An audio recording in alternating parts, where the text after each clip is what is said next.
Poland to hear from Ukrainian truckers and Polish farmers at the heart of the country's agricultural protests. We'll try and trace the man behind the controversial banner.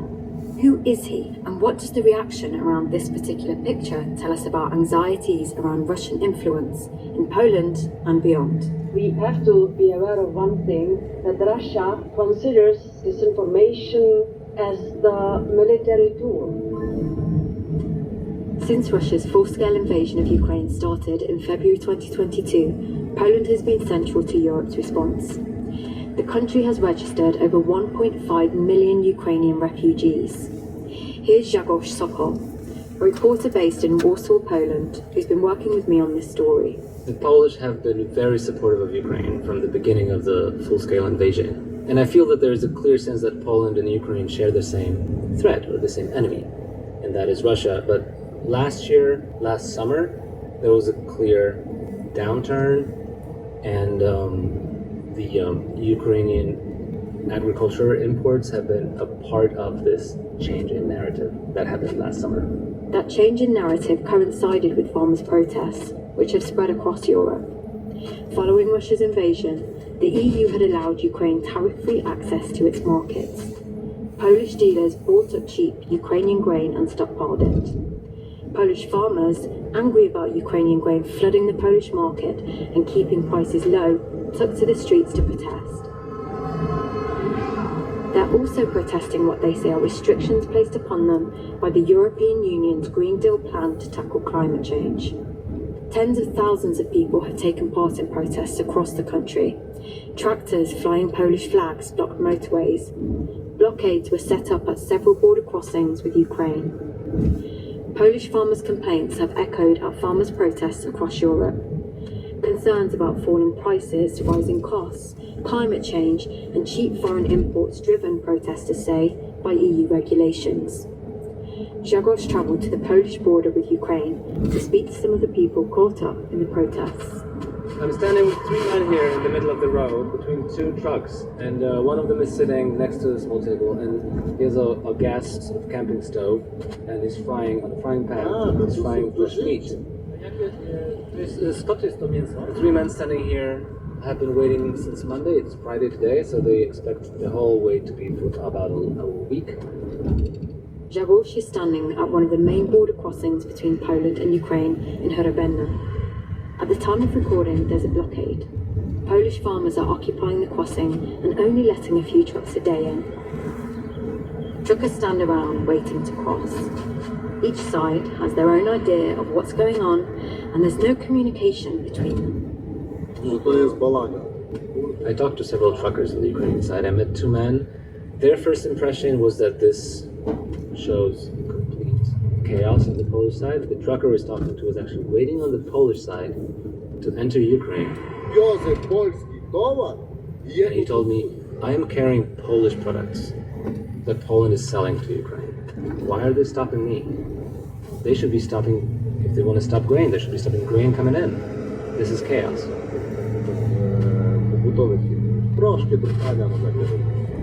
When I tried to dig deeper and ask more questions, it didn't take long until they began talking about how eventually they believe that it's controlled by Russia.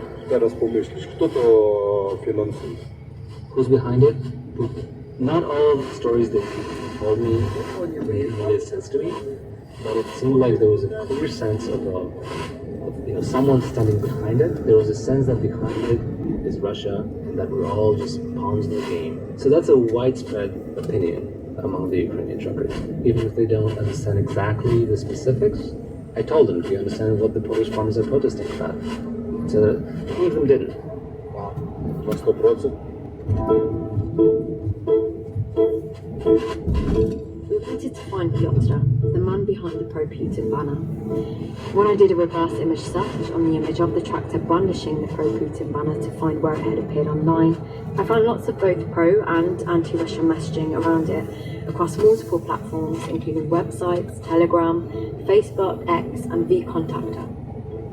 The Russian state-owned news agency Sputnik quoted a far-right Polish politician claiming that the image reflected the extreme fatigue of ordinary Poles who are quote-unquote tired of state media narratives and slogans related to Poland's unconditional support for Ukraine.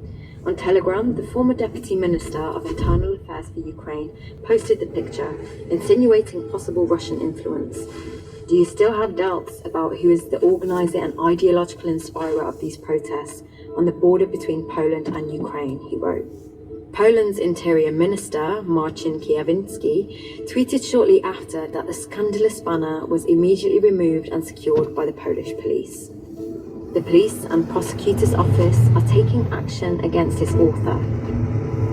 The very fact that he was charged did not come as a surprise to me, given the climate surrounding the current situation with Russia's full-scale invasion and Ukraine being our neighbor.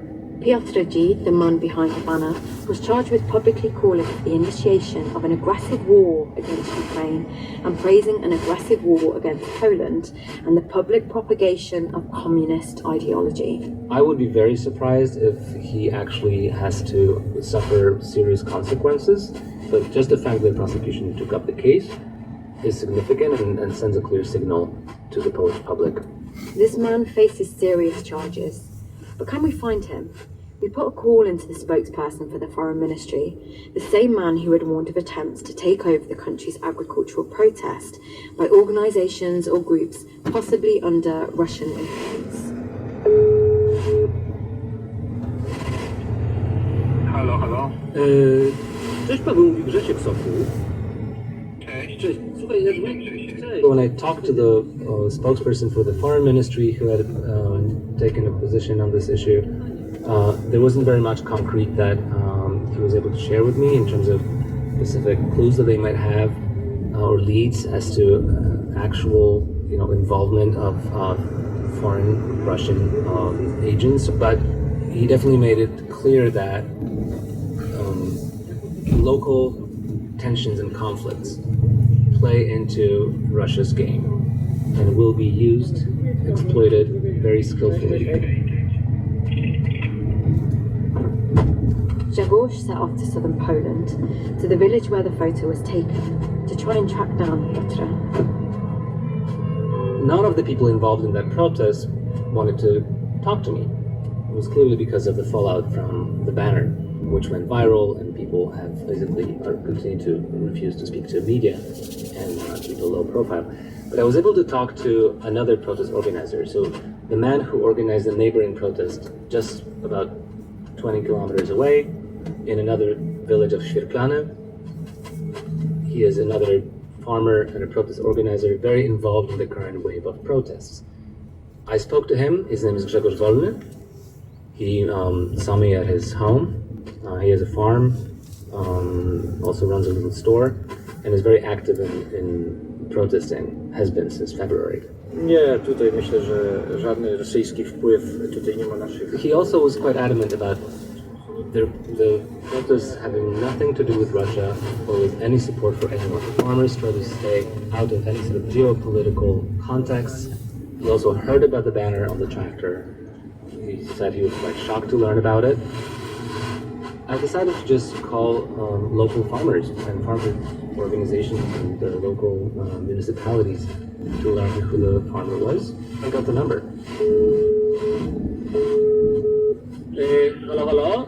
Dzień dobry panu. Immediately after that, I tried to call Piotr, and I actually got through. And he was driving. I could hear the sound of him driving in the background.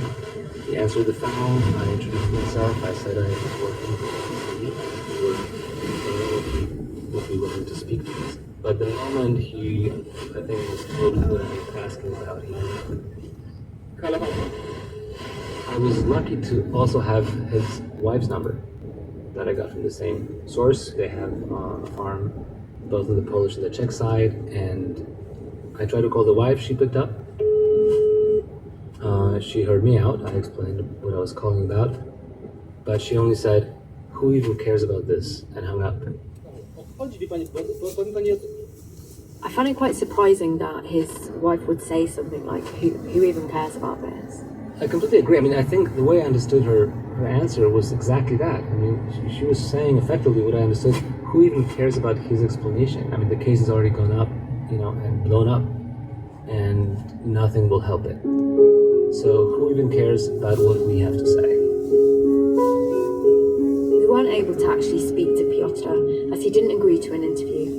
With the help of BBC Monitoring's Margarita Malyakova, we did track down his social media accounts. Early on in the war, you can see anti-Putin posts on his page, and in early 2022, he expressed concern for the death of children in Ukraine. None of this points towards any conclusive pro-Russian agenda. More than anything, it painted quite a confusing picture. Zagorz managed to get hold of someone who knows Piotr personally to try and find out a bit more about him. He's from the next village over. I know this man. This is farmer Lukasz. He's a Polish farmer and he attended the same protest as Piotr, the one where the image was taken. He spoke to Zagorz from his tractor in Zabelkov, where he was selling corn. Everyone here works for himself. Everyone brought a banner with their own money, and those who didn't want to buy one made it themselves. In this case, he made one himself and, honestly, came on too hard. We were all sorry that it happened at our protests. Nie wiem, dlaczego nie potrafię tego wytłumaczyć swoimi słowami, dlaczego... I don't know why he did that. How it stands right now, with the farmer, I don't know. I don't want to gossip, but I think it was the farmer's desperation because from what I know, he only grows corn, wheat and rape. And he was unable to sell the rape too. Nobody wanted to take it, and if they did, only for some miserable change. And I think it was an act of desperation which made him decide to write what he did on that banner. Napisać, a nie inaczej na tym banerze. We mentioned earlier in the programme that after the banner was released, there were claims that some involved in the protests may be acting under the influence of Russian agents. Whether this is the case for Piotr is not something we have been able to establish ourselves. Yet this did not stop this single image of one man and one banner building a divisive narrative online around the farmers' protests in Poland. We wanted to find out whether there are signs more broadly of pro-Russian activity involved in these protests. Kiedy mówię o prorosyjskich kontach i prorosyjskich narracjach w kontekście protestów. When I speak about pro-Russian accounts and narratives in the context of the farmers' protest, I mean those that align with the Kremlin's interests. They do not want Ukrainian grain to be transported or sold through Poland. This is Anna Mierzynska. She's a disinformation researcher based in Poland. I'd seen for myself the social media posts of people involved in the protests pushing Russian narratives, but we also spoke to a group called Anti-Bot for Navalny. They're an activist group who have spent years monitoring pro-Kremlin bot farms on Platform X. Most of their research has focused on French, English, Ukrainian and German language bots. But since mid-April, they've noticed a new development, which is consistent attempts to reach Italian as well as Polish language audiences. One target of the Polish bots, as well as other European languages, was the farmers' protests. Yet while there may be an uptick of pro-Russian activity online targeting farmers' protests, Anna told us that activity can also be seen offline. We see Polish citizens and individuals living in Poland actively disseminating information that is supportive of or affiliated with Russian interests. She told me about a specific individual involved in the protests who'd also been photographed at an earlier date with the Russian ambassador. However, we don't have evidence of direct involvement from the Kremlin in Poland's farmers' protest movement. Here's Zagorz again. Well, I would say that it's clearly very visible right now, that there are quite strong anti-Ukrainian voices present at some of the protests. It's clear that there are significant structural problems. However, the narrative that takes shape on the ground focuses specifically on Ukraine. So there is clearly a politicization of that problem. At the end of April, the European Parliament called for a firm response to counter Russian interference, following what they say were credible claims that some members of the European Parliament were paid to spread Russian propaganda, and that several participated in the activities of a pro-Russian media outlet called Voice of Europe. Ahead of June's EU elections, we spoke to Vera Zhirova, a European spearheaded a campaign to tackle Russian disinformation. She told us that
and it withdrawn from the